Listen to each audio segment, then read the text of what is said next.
নমস্কার নমস্কার আসরেলতে আপনাদের স্বাগত। ডাক্তারবাবু অনেক দিন আর্মিতে ছিলেন এবং কার্গিল ওয়ারের সময়তেও ছিলেন, ঠিক আছে। ডাক্তারবাবুর কাছে আমাদের কিছু প্রশ্ন আছে এই যুদ্ধকালীন সময়ের জন্য। তো ডাক্তারবাবু নমস্কার। আপনি এখন কি বুঝতে পারছেন দেশের কি পজিশন? দেশের পরিস্থিতি এখন অ্যাকচুয়ালি অনেকটা যুদ্ধকালীন পরিস্থিতি বলা যায়, যদিও এটা ডিক্লেয়ার্ড ওয়ার নয়, কিন্তু এটা অলমোস্ট মানে একটা ওয়ারে যা হওয়ার কথা, আচ্ছা, বাট যে ডিফেন্সিভ বা অফেন্সিভ অপারেশন হওয়ার কথা আমার যতটা অভিজ্ঞতা এটা অলমোস্ট তাই। যখনই কোনো একটা কান্ট্রি এলওসি কে ক্রস করে এবং তারপরে আক্রমণ করে তখন সেটাকে ওয়ার বলেই ধরা হয়ে যেতে পারে, ঠিক আছে। তো আমরা বেসিক্যালি পহেলগাঁও অ্যাটাক যেটা হয়েছিল 22 তারিখে, এরকম টেররিস্ট অ্যাটাক প্রায়ই হচ্ছিল এবং আমাদের দেশে শুধু না সারা পৃথিবীতে হচ্ছিল। সেই জন্য যখন 9/11 হয়েছিল তখনও আমেরিকা এটাকে অনেক বড় করে গুরুত্ব দিয়ে চেষ্টা করেছিল যে পৃথিবীর থেকে যাতে টেরোরিজমকে বিদায় করে দেওয়া যায়, কিন্তু সেটা হয়নি। তারপরেও পাকিস্তান বারবারই আমাদেরকে ডিস্টার্ব করছিল এবং লাস্টের যে ঘটনাটা হয়েছে এটা খুব প্যাথেটিক।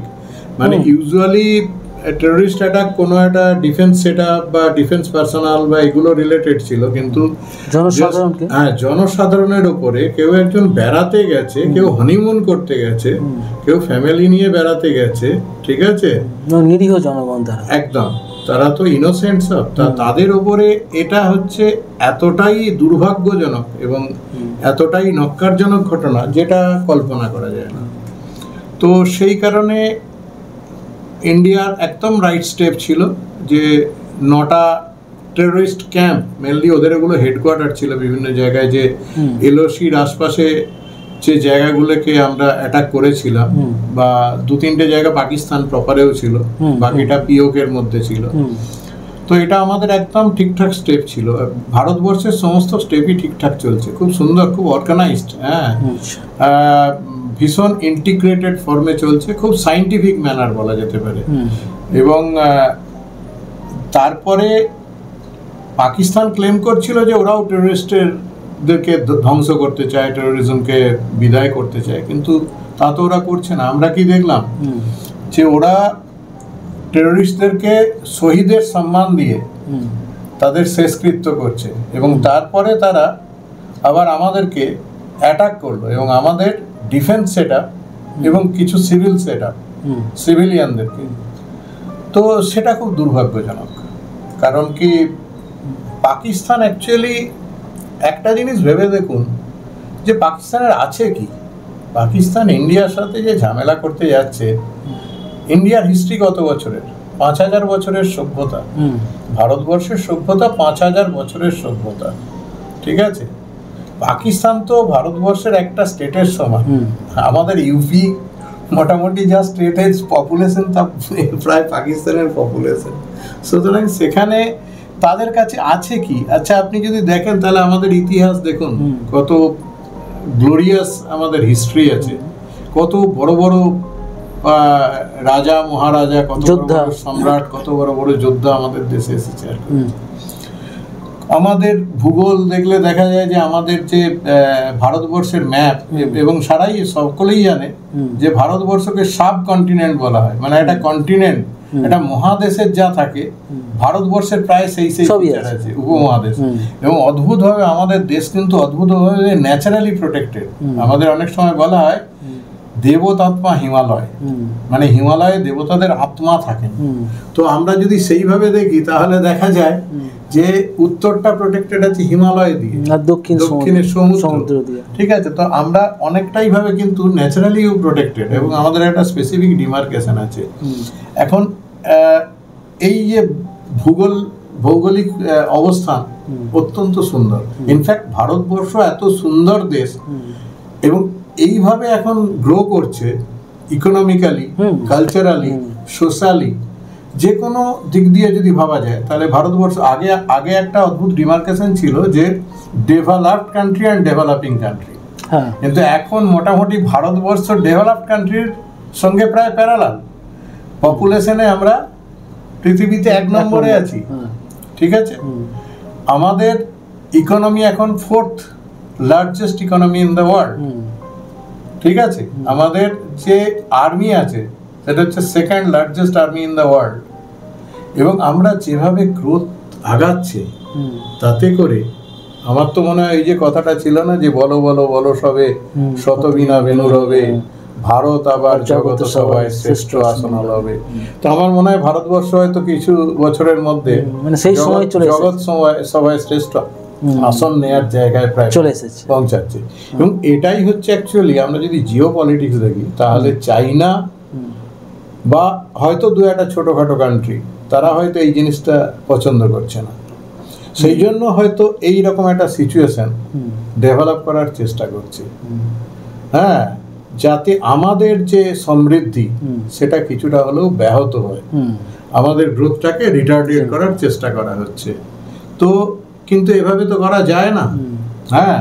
তো আমরা আমাদের বিশেষ করে আমাদের যে সনাতন ধর্ম তা তো হাজার হাজার বছর ধরে চলে আসছে, হ্যাঁ। খুন পাঠান মোগল সব তো এসেছে, ইংরেজ এসেছে, কিন্তু আমাদের যে সংস্কৃতি তা একভাবে এক ধারায় বয়ে চলেছে। হিন্দু ধর্ম, স্বামী বিবেকানন্দ হিন্দু ধর্মকে শিকাগো মহাসভাতে উনি কিভাবে প্লেস করলেন, এবং স্বামীজি সারা পৃথিবীর ম্যাপে ভারতবর্ষকে যে জায়গা দিয়ে এলেন সেটা তো অভাবনীয়। তারপরে ভেবে দেখুন যে রবীন্দ্রনাথ, আমাদের সারা পৃথিবীতে আপনি যদি মনীষীদের কথা চিন্তা করেন, আমার মনে হয় সারা পৃথিবীতে যা মনীষী আছে তার একটা মেজর পার্ট হচ্ছে অ্যাকচুয়ালি ভারতবর্ষে। তাহলে এই যে মাটি, এই যে ভূমি, এ কত মহাপুরুষদের জন্ম দিয়েছে, একদম। তো এই মাটি তো কোনো সাধারণ মাটি নয়, এবং এই মাটিকে এত সহজে ডিস্টার্বও করা যাবে না, এই মাটিকে এত সহজে ডিস্টার্ব করা যাবে না। পাকিস্তান হয়তো ভাবছে, কিন্তু পাকিস্তান তো মানে যদি বলতে হয় তাহলে আমার কাছে মনে হয় যেন একটা হাতির কাছে একটা পিঁপড়ে হিসেব মতো, ঠিক আছে, একদম একদম। মানে ইন্ডিয়ার পোটেনশিয়াল খুব কম করে হলে পাকিস্তানের 10 টাইমস, মিনিমাম হলে 10 টাইমস, মিনিমাম বলছি, ঠিক আছে। সুতরাং আমাদের আজকে আমরা চাঁদে নিজেরা পৌঁছেছি, আমরা স্যাটেলাইট, আমাদের চন্দ্রযান চাঁদে পৌঁছালো। একটা মজা করে কোথাও একটা হোয়াটসঅ্যাপে পোস্ট দেখেছিলাম যে পাকিস্তান তাদের পতাকাতে চাঁদকে দেখেই খুশি, আর আমরা চাঁদে পৌঁছে গেছি। পাকিস্তানেরই কেউ দুঃখ করছে আর কি, যে ওরা চাঁদে পৌঁছে গেল আর আমরা এখনো পতাকাতে চাঁদ দেখে খুশি হয়ে আছি। সুতরাং যদি টেকনোলজি ভাবা যায় তাহলে কিন্তু এই যে যুদ্ধের অস্ত্রশস্ত্র এর কিন্তু অনেকটা আমাদের নিজস্ব বানানো, আমাদের ইম্প্রোভাইজ সব কিছু, আমাদের যে ডিআরডিও সে অনেক ভালো কাজ করে। পাকিস্তান তার ছুঁচ সুতোর থেকে শুরু করে রেল ইঞ্জিন, হাওয়াই জাহাজ, সমস্তটার জন্য অন্য দেশের উপর ডিপেন্ডেন্ট, খাবার দাবার পর্যন্ত। আমরা কিন্তু আমরা কি বলছি, আত্মনির্ভর ভারত, ঠিক আছে, আমরা বলছি মেক ইন ইন্ডিয়া। তো আমরা যে বলছি, শুধু বলছি না, আমরা করছি, করে দেখাচ্ছি। আজকে যদি গাড়ির মার্কেট দেখা যায় তাহলে আমরা অলমোস্ট 3-4 নম্বরে আছি ওয়ার্ল্ডে, মানে গাড়ি যে আমরা ম্যানুফ্যাকচার করছি, এই ম্যানুফ্যাকচারিং এ আমরা কোথায় আছি? আমরা জাপানকে টেক্কা দিতে চলেছি। আচ্ছা, ঠিক আছে। তো মানে এটা কল্পনাতীত। আমেরিকা চীনের পরে হয়তো আমরা থাকবো গাড়ির ইন্ডাস্ট্রিতে। তো হ্যাঁ, আমাদের হিউম্যান রিসোর্স আমাদের আর বেশি কারণ কিছু নেই। আর এখন যদি আমি ভাবি যে আমেরিকাতে বা বাকি ভালো জায়গাতে, ফরেন কান্ট্রিতে যত ভালো ভালো মাথা, তার তো একটা বাল্ক হচ্ছে ইন্ডিয়ান। তো আমাদের তো রিসোর্সের কোনো অভাব নেই। তাহলে আমাদের এগুলো সব আছে, আমাদের টেকনোলজি আছে, আমাদের সায়েন্স আছে, আমাদের নিজস্ব, আমাদের যে ন্যাচারাল রিসোর্স সেটাও কল্পনাতীত। আমাদের যে কোনো খনিজ সম্পদ থেকে শুরু করে আমাদের জল, স্থল, অন্তরিক্ষ যাই বলা যায়, সমস্ত জায়গাতে আমরা খুব রিচ। এবং জল, স্থল, অন্তরিক্ষে আমাদের যে যুদ্ধের অস্ত্রশস্ত্র বা সামগ্রী আছে সেটা অত্যন্ত মডার্ন এবং অত্যন্ত টেকনিক্যাল ওয়েতে আমরা ওদেরকে এখনো, আমরা স্টেজ 3-তে আছি, আমরা নিজেরা এসকালেট করছি না, ওরা এসকালেট করলে আমরা এসকালেট করছি। ওদেরকে আমরা মেসেজ দিয়েছিলাম যে ভাই 9টা জায়গা আমরা টেরোরিস্ট যে অর্গানাইজেশন যেখানে যেখানে আছে, হেডকোয়ার্টার আছে বা ওদের অর্গানাইজেশন আছে, আমরা সেই কটাকে অ্যাটাক করেছি। আমরা কিন্তু কোনো মিলিটারি অর্গানাইজেশন বা কোনো সিভিল সেট আপকে আমরা অ্যাটাক করিনি। ওরা তো ইভেন ধর্মীয় প্রতিষ্ঠানকে ওদের সন্ত্রাসবাদী তৈরি করাতে কাজে লাগায়। পাকিস্তান হচ্ছে সন্ত্রাসবাদী তৈরি করার ফ্যাক্টরি, ঠিক আছে? ওরা এক্সপোর্ট করে, ইম্পোর্ট করে, এক্সপোর্ট করে, এসব করে। ওদের বিজনেস খুব একটা কিছু নেই, ওদের মেনলি ইম্পোর্ট এক্সপোর্ট বিজনেস হচ্ছে সন্ত্রাস, ঠিক আছে? একে ওরা ইম্পোর্ট এক্সপোর্ট করে। তো সেই জন্য ইন্ডিয়া তো খুব সুন্দরভাবে, তারপরে যখন ওরা গতকাল আবার করলো, এসকালেট করলো, এবং ওরা আমাদের মিলিটারি সেট আপ এবং ওদের ডিফেন্স মিনিস্টার তিনি বলছেন যে আমরা মিলিটারি সেট আপকে অ্যাটাক করবো, সিভিলিয়ান নয় কিন্তু মিলিটারি সেট আপকে অ্যাটাক করবো। তো যখন করছে তখন আমাদেরকে সেই অনুযায়ী আমাদেরকে প্রপোর্শনেট জবাব আমাদেরকে দিতে হচ্ছে। তো সেই জন্য আমার মতে যে আমি খুব একটা ওদের ভালো অবস্থা দেখছি না। হ্যাঁ, এমনিতেই ওই কান্ট্রির কিছু নেই, তারপরে তা সত্ত্বেও অ্যাকচুয়ালি এগুলো মানুষের স্বভাব বা প্রবৃত্তি, ওদের প্রবৃত্তিটা খুব খারাপ। ওরা মানুষ হিসেবে এই মান আর হুঁশ ব্যাপারটা ওদের খুব নেই আর কি। হ্যাঁ, মান আর হুঁশ ব্যাপারটা যদি দেখা যায় ওরা মানুষের পর্যায়ে পড়ে না, মানে ওদের পাশবিক প্রবৃত্তি অনেক বেশি, ঠিক আছে? পাশবিক প্রবৃত্তি, এবং সেটাই ওরা এনক্যাশ করেছে। কিন্তু এতদিন আমরা ভদ্রলোক, আমাদের মানবিকতা মনুষ্যত্ব আছে, আমরা ওদেরকে কনসিডার করি, আমরা চাই না আননেসেসারি কোনো অপ্রীতিকর ঘটনা, মানুষ মারা যাক, এই সমস্ত রক্তপাত হোক, এগুলো আমরা চাই না। হ্যাঁ, সিভিলিয়ানদের উপর কোনো ব্যাড এফেক্ট আসুক, এগুলো আমরা চাই না। এটাকেই ওরা এনক্যাশ করে। আমাদের এইটাকে ওরা ভাবে, আমাদের এই সফট কর্নারটা ওরা এতদিন এনক্যাশ করে এসেছে, মানে যে আমাদের দুর্বলতা, এটা আমাদের দুর্বলতা ভেবেছে, ঠিক আছে? তো এইবারে আপনার কি পারসেপশন যে কি হতে চলেছে বা কি হবে? পারসেপশন বলতে যদি আমরা ভাবি তাহলে আমি একটা খুব সহজ করে উদাহরণ দিতে পারি যে একটা খুব শক্তিশালী লোকের সঙ্গে একটা খুব দুর্বল লোক লড়ছে। আপনি বলুন রেজাল্ট কি হবে, কে হারবে আর কে জিতবে? সেটা নিশ্চয়ই, সেটা বুঝতেই পারা যাচ্ছে। মানে ইন্ডিয়ার যে মানে আর্মি সেট আপ বলুন, এয়ার ফোর্স বলুন, নেভি বলুন, ঠিক আছে, তার সিচুয়েশন দেখে একটা প্রেডিক্ট করাই যাচ্ছে। তাহলে তো সেই জন্য আমি সকলকে রিকোয়েস্ট করব, আমাদের যত দর্শক আছেন বা সমস্ত ভারতীয়দেরকে, যে আননেসারি প্যানিক করবেন না, টেনশন করবেন না, অ্যাংজাইটিতে কেউ যাবেন না, ঠিক আছে? ভারত মাতা আমাদের সকলের মাতা। স্বামীজি বলেছিলেন একটা লেকচারে, ম্যাড্রাসে একটা লেকচারে বলেছিলেন যে আগামী 50 বছর, 1897 সালে উনি বলেছিলেন, আমার মনে আছে, যে আগামী 50 বছর তোমাদের দেবদেবীদেরকে কুলুঙ্গিতে তুলে রাখো এবং আমাদের ভারত মাই হোক আমাদের আরাধ্যা দেবী। তো এখন আমরা আমাদের আরাধ্যা দেবী আমাদের ভারত মাতা, সুতরাং তার কি করে ভালোভাবে কল্যাণ হবে, এবং তার ভালো কল্যাণ মানে আমাদের যে এখানে ভারতবর্ষের যে মানুষ এবং মানুষ নয় যারা পশু পাখি, তারা সকলেই, ঠিক আছে? তো সকলে ভালো থাকবে, এইটা আমাদের চেষ্টা হতে হবে। এবং আমরা যুদ্ধে জিতেই আছি, আমরা যে কোনো ভাবেই হোক, পাকিস্তান যে কোনো দিকেই যায়, ওদের বেরোবার রাস্তা নেই। তো কারণ যদি সারা পৃথিবীতে এখন যেটা হয়েছে, আগে আমাদের এই সুযোগটা ছিল না।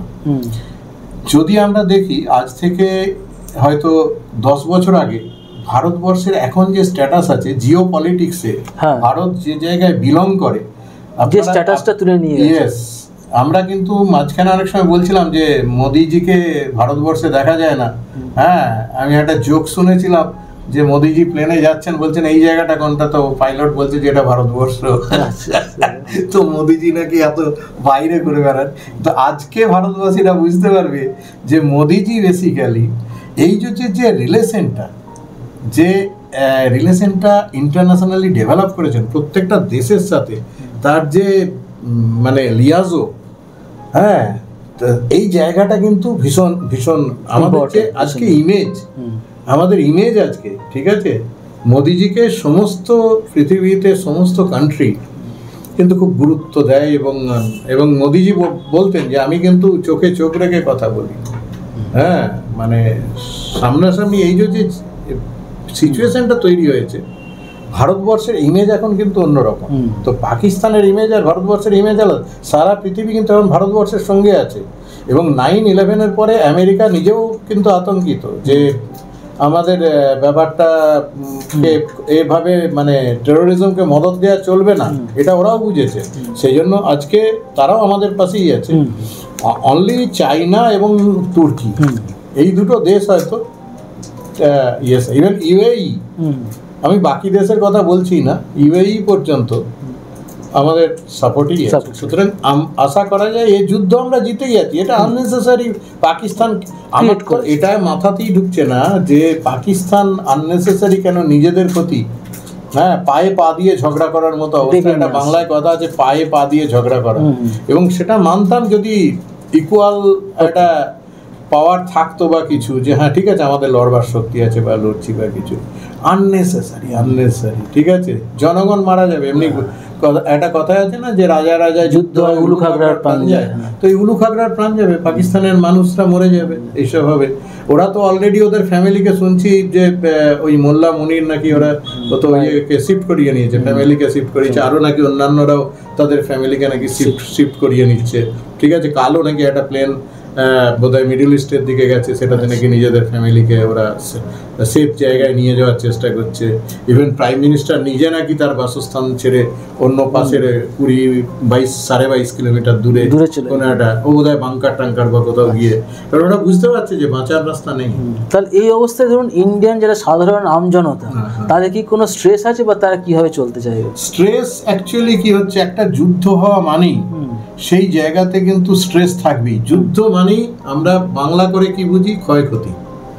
যুদ্ধ মানেই ক্ষয়ক্ষতি। কিন্তু একটা দিক আপনাকে বলে রাখি, সেটা হচ্ছে সমস্ত পৃথিবীতে যে কোনো ঘটনার একটা পজিটিভ আর নেগেটিভ দিক থাকে। ঠিক আছে, এমন কোনো ঘটনা নেই, আপনি যদি ঠিক করে দেখেন, অ্যাকচুয়ালি আমরা দেখতে পারি না অনেক সময়, ঠিক করে দেখেন তাহলে দেখবেন নেগেটিভও আছে, পজিটিভ আছে। আমরা তো নেগেটিভটাকে হাইলাইট করি, পজিটিভটাকে হাইলাইট করি না।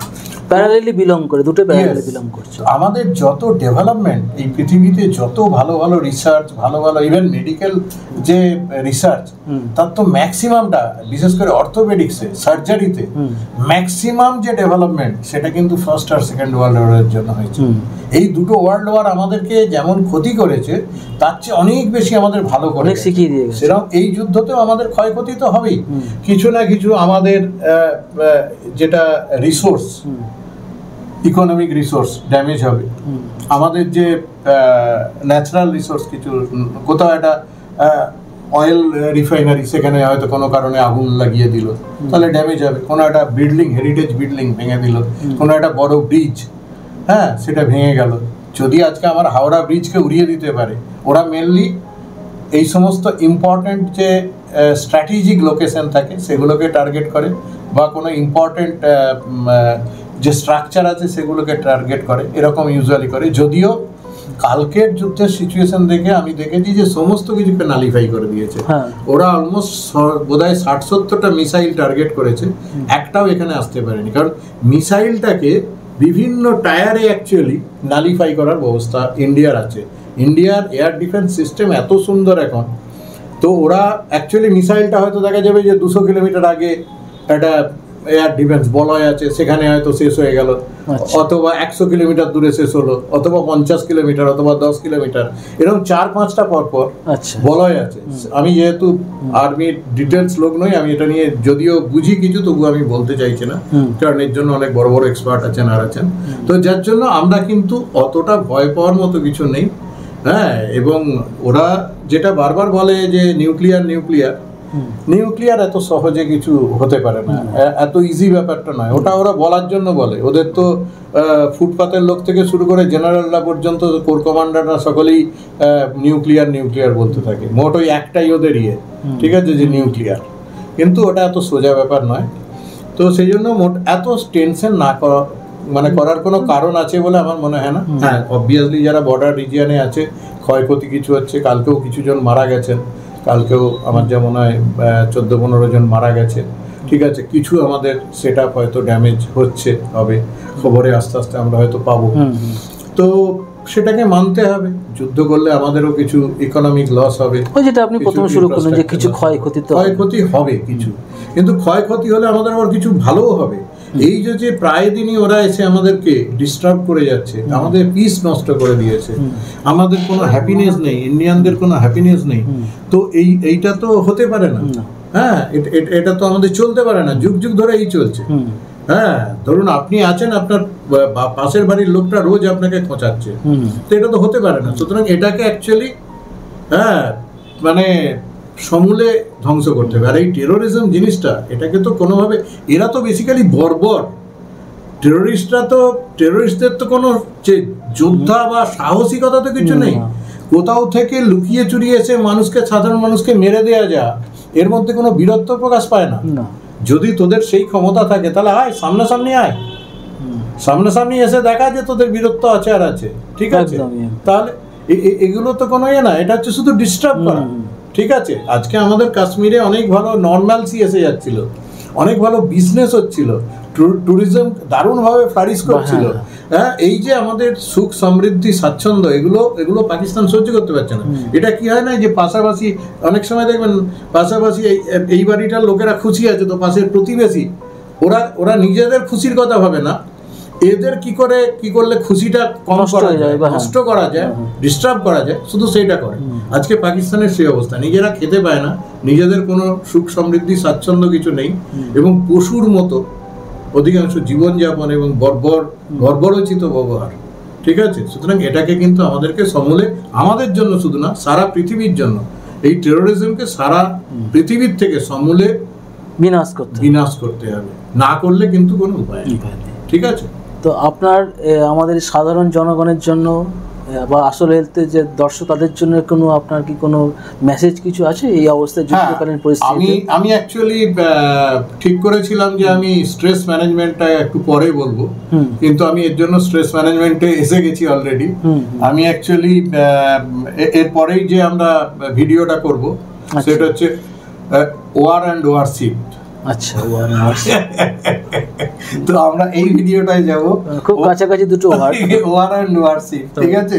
তো আমরা অ্যাকচুয়ালি ওয়ার তো দেখছি, ওয়ার ফলো করব, সবকিছু করব, কিন্তু আমরা ওয়ারশিপে যাব, প্রার্থনাতে যাব। কারণ সনাতন ভারতবর্ষের যে চিন্তা ভাবনা এবং আমরা যেভাবে মানবিকতা, মনুষ্যত্বের পরিচয় চিরকাল দিয়ে এসেছি, বড় বড় মুনি ঋষি আমাদের এখানে জন্মেছেন, ঠিক আছে? সুতরাং আমরা সেই জিনিসটা, আমাদের সেই যে ট্র্যাডিশন, আমরা সেটাই ফলো করব।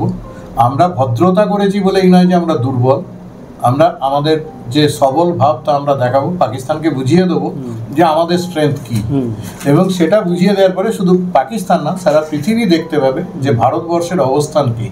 এবং আমরা তারপরে ওয়ার থাকবে, আমাদের ওয়ারশিপও 26টা ওয়ারশিপ এখন অ্যাকচুয়ালি আরব সাগরে প্লেসড হয়ে আছে, 26খানা। হ্যাঁ, তো আমাদের আইএনএস বিক্রান্তের আশপাশে 26খানা ওয়ারশিপ এবং বেশ কিছু সাবমেরিন, তাদেরকে দেখা যাচ্ছে না কিন্তু তারা প্লেসড হয়ে আছে, ঠিক আছে? সুতরাং আমরা যে কি করতে পারি সেটা পাকিস্তানের কোনো ধারণাই নেই। যদি আমরা চাই তাহলে পাকিস্তানের নাম পৃথিবীর ম্যাপ থেকে মুছে যাবে, ঠিক আছে? এই ক্ষমতা ভারতবর্ষের আছে।